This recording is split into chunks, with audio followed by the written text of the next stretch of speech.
before that, my only awareness of digital accessibility was like adding alt text to images that we learned in my computer science degree. And that was pretty much it.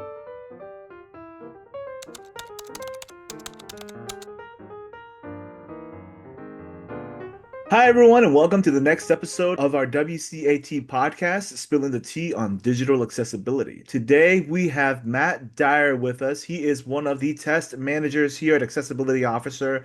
He is one of the unsung heroes of the AL team, and we thought we'd pull him up and introduce him to you and let him share a little bit of himself. He's a very, very interesting guy. Wouldn't know it by looking at him, but I can say that because I'm blind. But Matt, why don't you introduce yourself real quick and just tell us a little bit about what you do here at Accessibility Officer. Yeah. My name's Matthew Dyer. I graduated last year from Oregon State University with a computer science degree, a couple years after AI came out. So that was exciting. Um, After graduating, the job market was pretty rough. A lot of junior developer positions didn't exist anymore, and all the ones that did exist were highly competitive, thousands of applications per job. And I was really struggling to find something. About 6 months after I graduated, I have a bank account with a company called UBS. My account manager is a blind man, um, and he is friends with Tanner. And he knew, just talking with my wife and I, working with us in our on our savings account, knew that I was looking to move out of bartending now that I graduated, and reached out to Tanner since he knew he was looking for somebody with especially a technical background. And that's how we got hooked up. Tanner just called me one day. I think it was January 1st of 2026. So, or maybe the second is, Happy New Year to me. Here's a job. So that was how I had broken into it. Before that, my only awareness of digital accessibility was like adding alt text to images that we learned in my computer science degree. And that was pretty much it. Wow. See, I Wow, didn't that's know that. crazy. Yeah, I didn't know that background about you having a blind bank manager. Um, wow, Yep. that's Shout out awesome. Harrison. I love it. Well, Harrison, if you're listening, thank you so much for directing Matt our way. He's been a pleasure to work with, and we could not be more happy with how he's doing here at AO. And he also paid me to say that. So I was you've just gonna also say, so you've Yeah, he didn't also pay me taught to him. say that, so I guess we can keep him. I don't have that much money. So Matt, I mean, aside, let me ask you, and we've asked several of our sighted employees here at AO before, but what is it like to work, with a team who's predominantly blind? I mean, has it been an adjustment or is it just kind of as per usual for you? I mean, it's been an adjustment in just perspective for sure. Mhm. Like the first thing I noticed was how great of a sense of humor everybody had about it. I think my first day I was sitting in some meetings and somebody said like, "Oh, you see the thing over here or something." They said you see about something and, one of you guys was like, "Well, I don't, but I never do." It was just like cracking jokes about the situation, and Mhm. which made me way more comfortable, Mhm. just any person who's new to any kind of situation, right? You kind of have a little, I don't know, lack of certainty about how to act or something Mhm. like that. So I was immediately made to feel comfortable, to crack jokes and have a sense of humor about this. Um, and then there's like a million other little cheat codes that are handed to me all the time, especially by Ellie, actually, or Tanner or anybody. Mhm. Little things I would have never thought of, like putting, if I have a short email, I can put the entire message in the subject line and put EOM at the end of it. So that's the end of the message and you don't need to go into the pretty much empty email. Makes that a little quicker and easier.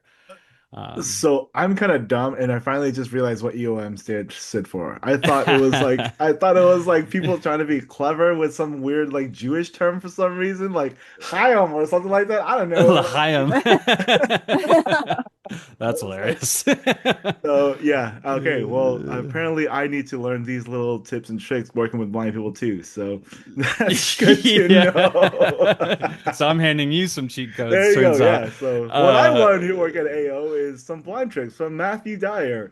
well, I might have to start ending my emails with you to you with L'chaim. Yeah. Yeah, so yeah, But that's yeah, how much of a under rock I live under. yeah, that's all right. We'll bring you out of it. Yeah, just there's a whole bunch of things to learn about Hmm. how you can make people's lives easier in general, Been writing about some of that in my blog, Nice. little Could you, self-promotion. yeah, absolutely. Could you tell us about your blog then? Yeah.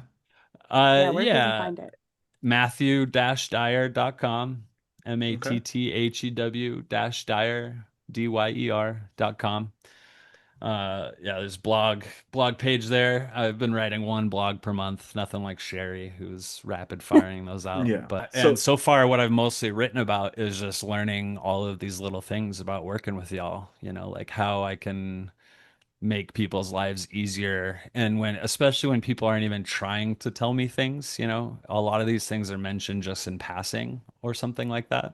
I'm glad that so, us joking around helped ease that awkwardness. I think that's one of our like learned instincts because there's always that moment when you're getting to know someone or you walk into a room and you're the only blind person and people expect you to walk around your whole life kind of sad about the fact that you were in the situation that you're in.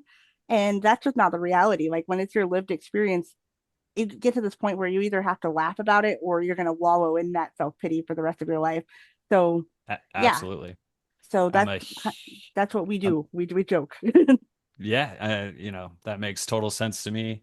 I'm a huge fan of comedy, stand-up comedy, and that's like maybe the one kind of universal rule about comedy is it usually comes from places of struggle and pain and you know, uh it's a coping mechanism, you know. We mhm.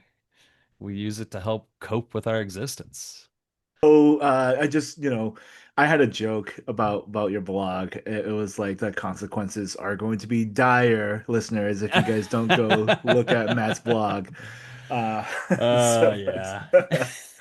um, I love that. Or the dire We're, perspective on my, accessibility and other things. my blog is in dire need of readers. there you go. There you go. It's his diary. Diary.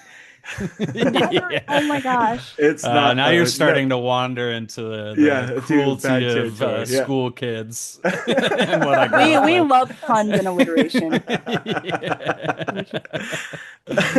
Uh, So, no, so for those of you who don't know, and we just appreciate you listeners so much. Another shout out. I can't believe we have I think Rada said today 388,000 total views, which is just absolutely mind blowing. 9 episodes. I cannot believe those are the numbers. We appreciate that so much that people are willing to take the time out of their day to listen to us just act silly and share what few small nuggets of wisdom we've managed to accrue. But so shout out to the listeners, shout out to all the people who share, subscribe. But for those of you who don't know, Matt actually writes what we call Weekly WCAG Watch.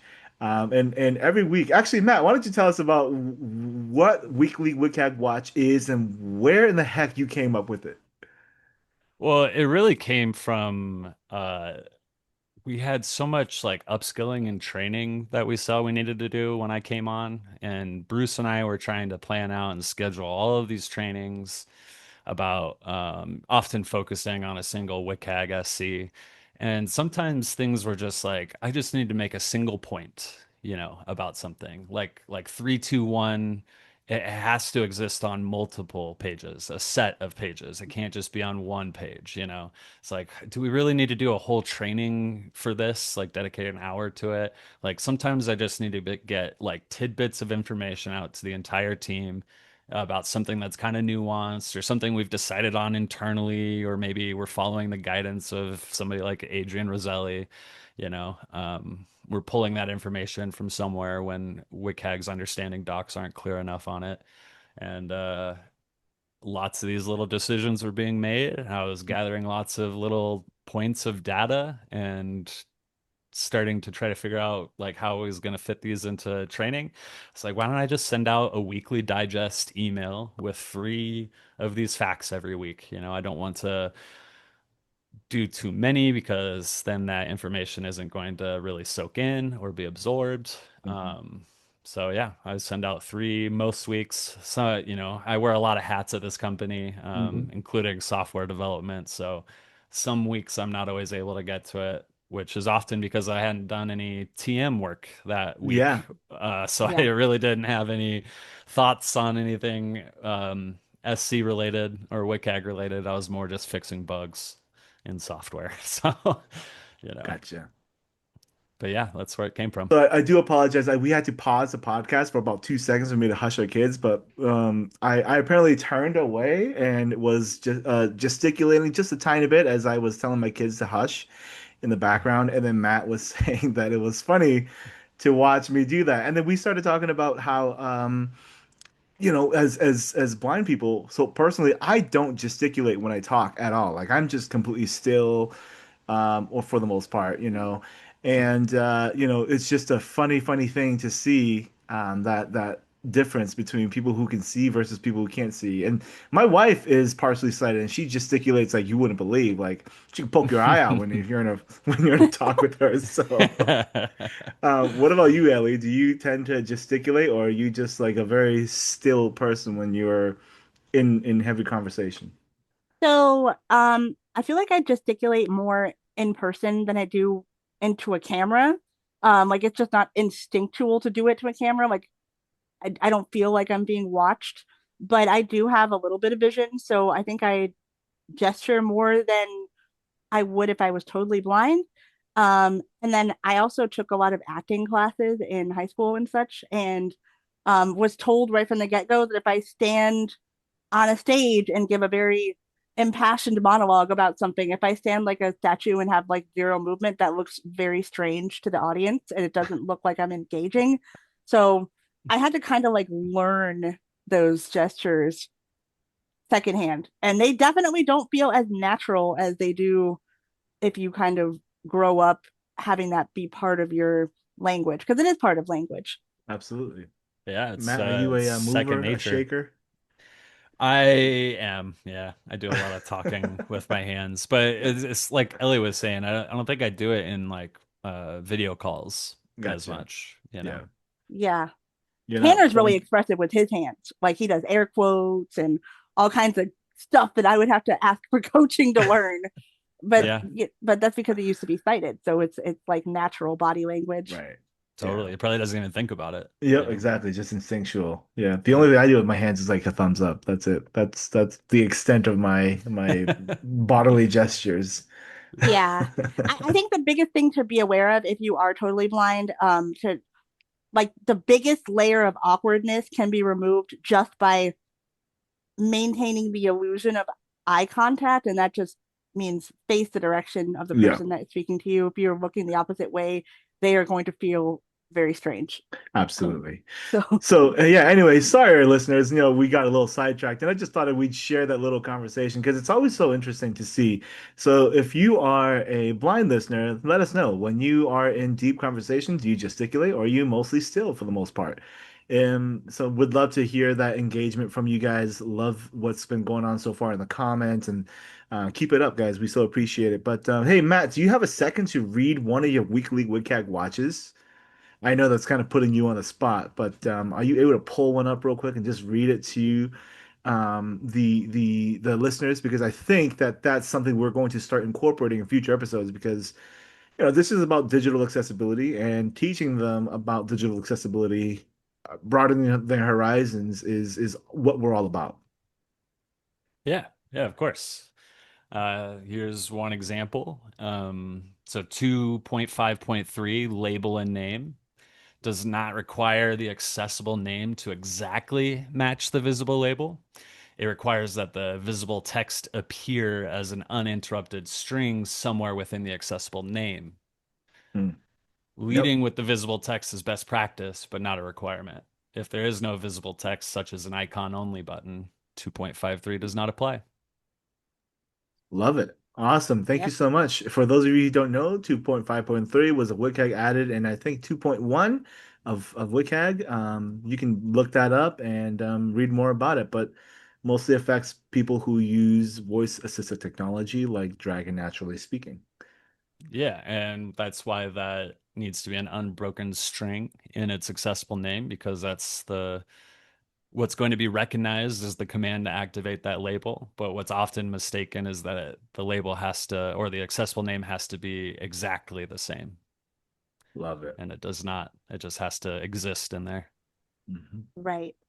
So these are the nuances to WCAG that a lot of people tend to gloss over, and because um, when you read these understanding documents, it's almost like we're lawyers defending our stance. And so Yeah. we For have to sure. look into all the little nuances and make sure that our Yep. comprehension is as thorough as possible.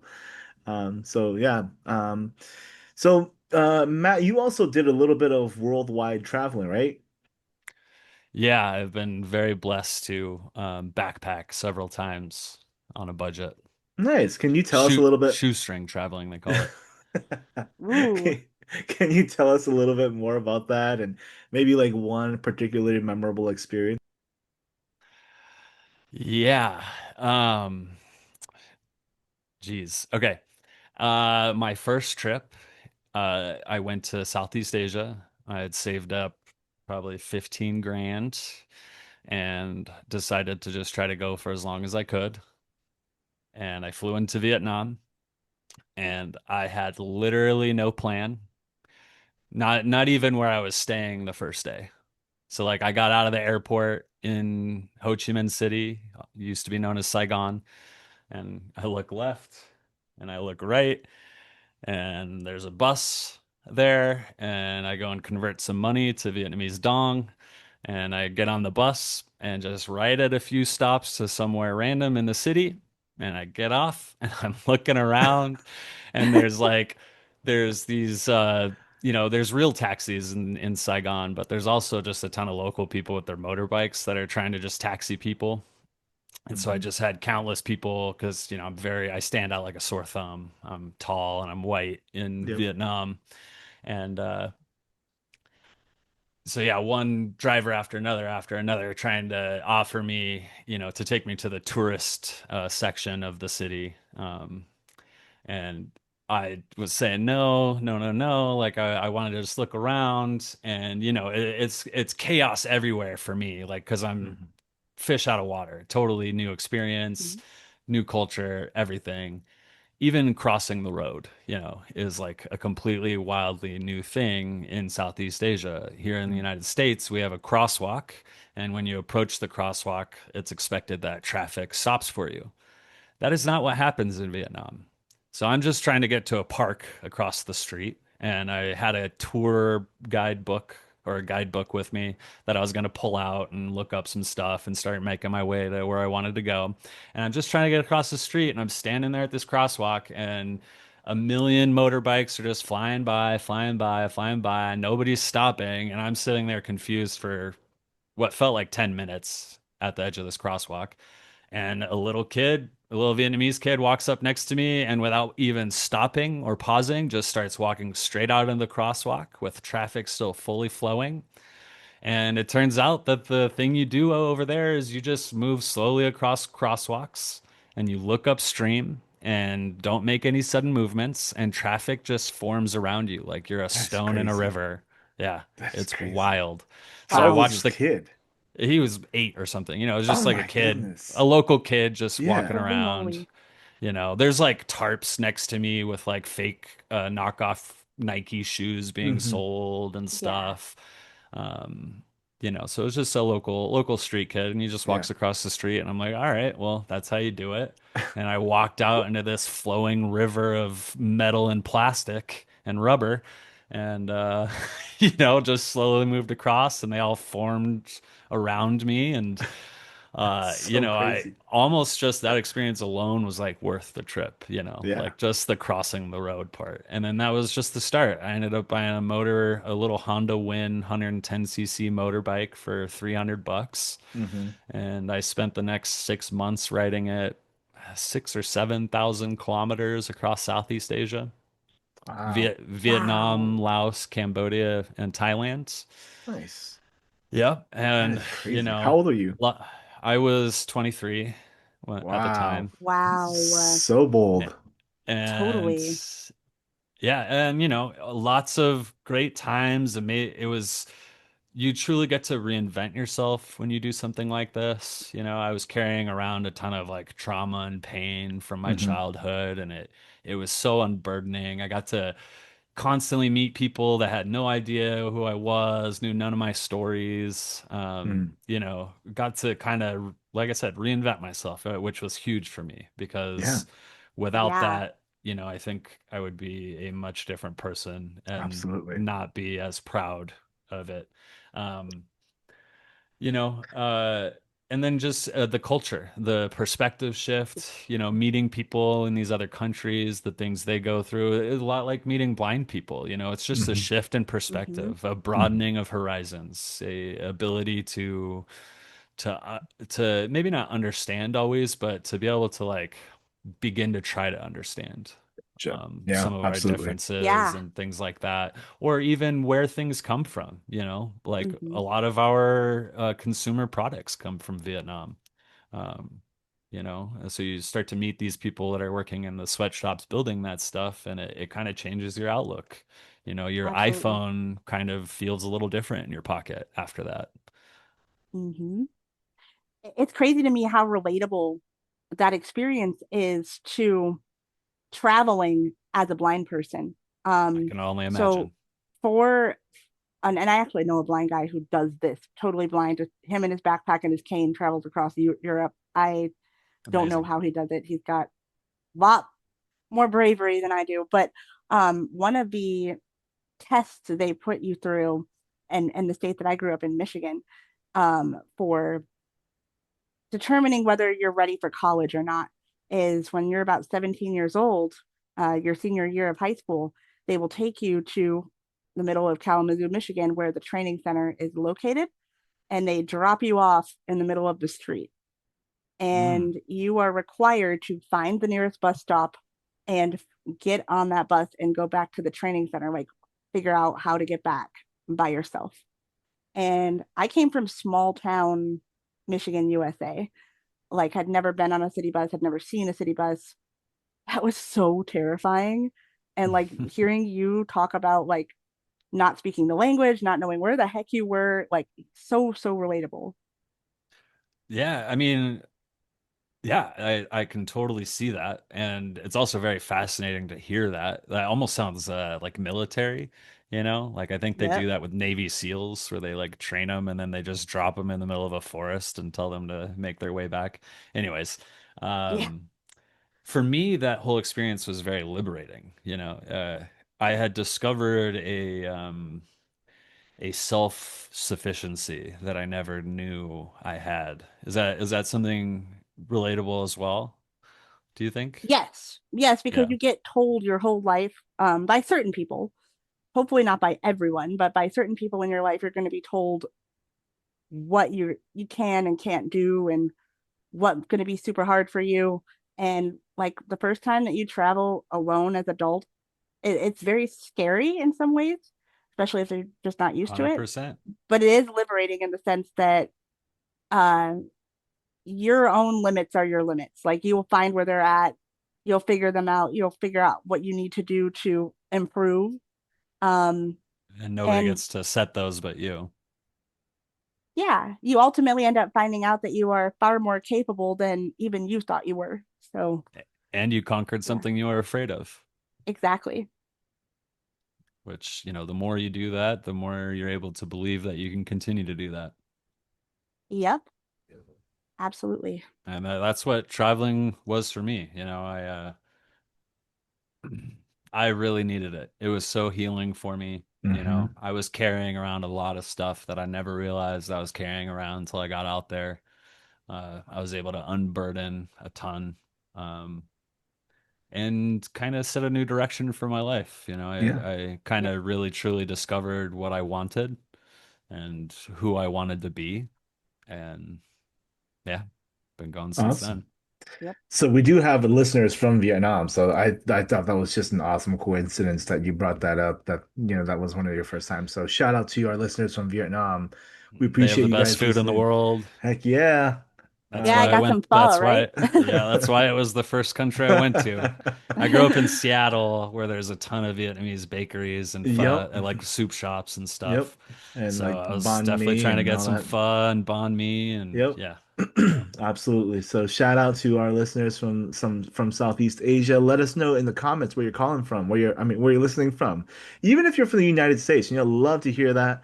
Like you just heard that Matt grew up in Seattle and graduated from Oregon U University, and I'm from California. Ellie's from Texas, so we're kind of from all over. Tanner's from Arizona.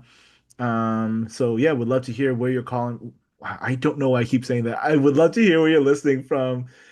We appreciate the representation going on and how widespread the podcast has become. Like it is literally mind-boggling. So say the state where I live one more time. B. the Oregon. All right. Oregon. Yeah, that's how he said it the first time. Did I say Oregon? Yeah. Whatever, whatever. Hey, Hey man, so get my state right. that's so okay. So random thought, and you are literally the only person who I talk to that says data instead of data. Data? Yeah, Ellie, do you say data or data? I say data, but I thought that was a Michigan thing. I've heard people say data I before, say data too. but But I've never even thought about this but before. you, That's you so guys, funny. I can't. I mean, I can't speak for like accuracy of words because my husband, he makes so much fun of me for the way I say crayons. oh yeah, it's crayons. No, it's That's what he crayons. says too. Yeah, No, it's Michigan, we say crayons, crayons. It's two syllables. See? It's crayons. Oh my word. All right, like so yeah, cranberry. it, if you guys are listening and you are not from the United States, everyone in the United States just apparently talks differently no matter where you're from. Like I've heard people say milk instead of milk.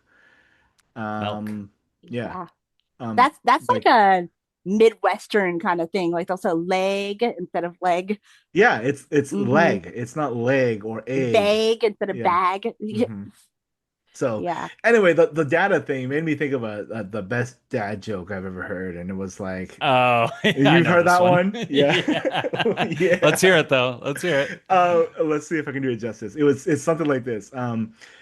Where do dads keep oh shoot. No, see, I can't think of it off the top of my head, but it was something like where do dads keep the all their information? And then the answer is like the in a database. So Oh my gosh.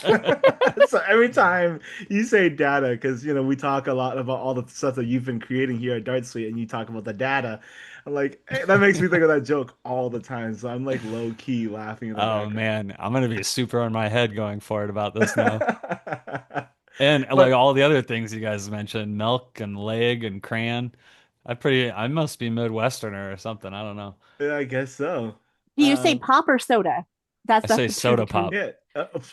Okay. All right. So he Uh, straddles both lines right there. He's a hybrid. Yeah. yeah, yeah. Soda pop. Soda S- pop, soda pop, soda pop. Hey, can you just touch on the one of the pieces of data that you've helped us to create here? We've, you're helping us continue better Dart Suite, our baby, but I really wanted to talk about the labor log that you've built. Can you just kind of share just briefly, our current our old practices and then what you've helped to build, and hopefully we can then expedite that and share that with everyone else because it's an awesome tool. Yeah, we were doing everything from linked Excel workbooks. Mm. Uh, So let that just sit with everybody for a second. Yeah, SharePoint. Invoicing, labor logging, policies, availability, all the operational data that we need um, was all in Excel workbooks, which are, if you're a screen reader user who's ever been in Excel before, you know how painful that is. Mm. It's laggy. It's just terrible. It's a gigantic matrix with column headers that are all letters or numbers or, it's not great.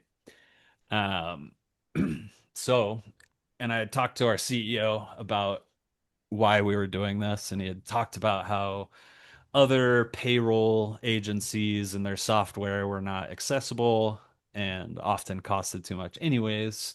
And we were kind of hitting a small lull in testing because of the extension for Title II municipalities Mm. until next year to become compliant instead of April 24th of this year, which meant people slowed down their work with us a little bit. So I pivoted to start building things to help with operational efficiency in the company. Um, First three things I built were a infosec compliance dashboard with forms so we can fill out incident reports. That was to help land a contract. I also created a tester grader, so just kind of a small internal app where we're able to kind of perform performance reviews and grade testers testing. And then I created a phishing campaign, and Tanner was just so stoked about me building all of these things that he just kept asking me. He basically gave me free reign to come up with anything else I wanted to build in the company while we were a little slow on testing. So I offered to replace everything that we had in linked Excel workbooks with an internal app. And it ended up kind of exploding, but the key thing is that it's WCAG 2.2 AAA compliant labor logger, or at least that's the aim. We're still working through some bugs, as people are using it more. But Wow. Yeah. yeah, its primary use is for our testers and employees to log their labor in as easy a way as possible. So I implemented kind of stopwatch timers that run in the server on the back end. So even when our testers accidentally close their browser or back out of it, that timer's still running, and then they can just hit Nice. stop and log, and it'll log that labor for them. They just add a note in which project they're logging it to, and you can also queue up multiple timers if you're like me or Bruce and you kind of like to plan out your day. And starting one pauses all the others. You can also just manually enter labor lines if you weren't using the timer. Some people might prefer to do that. And then the whole table opens up to editing, kind of like an Excel workbook originally did it as well. So you still have that kind of old functionality Yep. if anybody still wants that. Love Um, it. and then I built a directory into it. So programmatically formatted availability dates and times that are queryable and filterable. Instead, before that, all of our team member availability was plain text in Excel sheet with wildly different formats. So you might see somebody's like fully spelt out, I'm available Monday through Friday from 7 a.m. to 3 p.m. And then another person might put Mon dash Fry Right. 7 dash 3. And then another person might do it differently. So when you're trying to quickly look at that stuff, it was just, or quickly listen to it, it was not very friendly. Hmm. And Yeah. now it's Definitely. just something you can just filter in the directory. I added training modules. Bruce and I have been building code pen trainings, and I embedded those in the app. So now everybody can revisit those trainings in a consolidated place. I have all of our documentation in there, leave policies, sexual harassment policies, all the HR stuff. The outline I created for how I wanted our issue write-ups to look is in there. Yeah, there's a whole bunch of stuff going on. I Awesome. also just integrated Asana, so now we're able to see how many tasks people complete next to the hours they're logging and kind of get an efficiency rate from that. Hey. Nice. So yeah, Nice. as you can hear, Matt's doing a lot for us at AO. We appreciate the heck out of him. So we are running out of time, so but we could sit here and shoot the breeze with Matt here all day. But just wanted to make sure that everyone got a chance to hear who Matt is, get to know him a little bit, and understand why he is such a valued person here at AO. It's been a blast working here. It's kind of a dream Yeah. come true. One of the things I appreciate about you the most, Matt, is that you are a go-getter. You're an innovator. Like if something is causing you a personal problem in your work, you have the motivation to go and solve that problem through whatever means you can, whether you build something new or make something else better. And that kind of energy rubs off on other people. Like you have inspired me to take the leap and like, what can I like? The worst thing that can happen is I completely fail at trying, right? But if I don't try, I'm never going to know. And So, was it really yeah, failure? Because I bet you learned a lot on the way. exactly. Yeah, definitely. I've learned that software testing is 98% bug fixing. So, Yeah, yeah, yeah, especially in this new age of AI. So yeah, I know we're running out of time, but I wanted to throw that back at Ellie. You are also an awesome innovator, energy. Quick story for everybody. My first week or two working here, Ellie was talking and passing in a meeting about how hard it was to use dev tools as a screen reader user and to just grab the outer HTML. And internally we use a bookmarklet called Andy, and I'd never seen bookmarklets before, which is just executable JavaScript in a bookmark. Um, and so I quickly put together one for Ellie to see if it would help her grab whatever outer HTML of the element she has currently focused. Just kind of like a little thing, like, oh, maybe she'll like this. And I handed it off to her. I mean, how much have you iterated on that now, Ellie? Is it on version 3001 now? Or, she's been yeah, adding to it, Mhm. debugging, making it more robust. It now can like edit and replace HTML so you can test your fixes. It's amazing stuff. So, Yeah, hats off to you as well, Ellie. for sure, Aw, for well, sure. sometimes it just takes the one person to kind of light that fire and motivate you. Because I was like, Mhm. this is not exactly what I need, but it's the basis for what I need. So Yeah. yeah, Yep. and You that's how took it grew that from and ran with it. yeah, that's how it grew Yeah. from 1,500 lines of code to 50,000. Yeah, it's huge. It's huge. Yeah. Yeah, that's But wild. hey, Matt, thank you so much for spending the day with us. Well, the podcast episode with us. We really appreciate you guys. Listeners, Yeah. if you are listening right now, please share, subscribe, continue to tell people about the podcast. Tell them about Matt Dyer. Tell them about Matt Dyer's blog. Check that out. Check out the Accessibility Officer homepage. If you are interested in the CAP program, you want to become a digital accessibility tester, please check out accessibilityofficer.com. WCAT Podcast, spilling the tea on digital accessibility. Subscribe to the WCAT WeCat podcast on Apple, Spotify, and YouTube. Links below. Oh, Is it it's me you're me. looking for? I I could can see see it it in in your your eyes. eyes. Nice. Yeah, Wow, baby. Richie.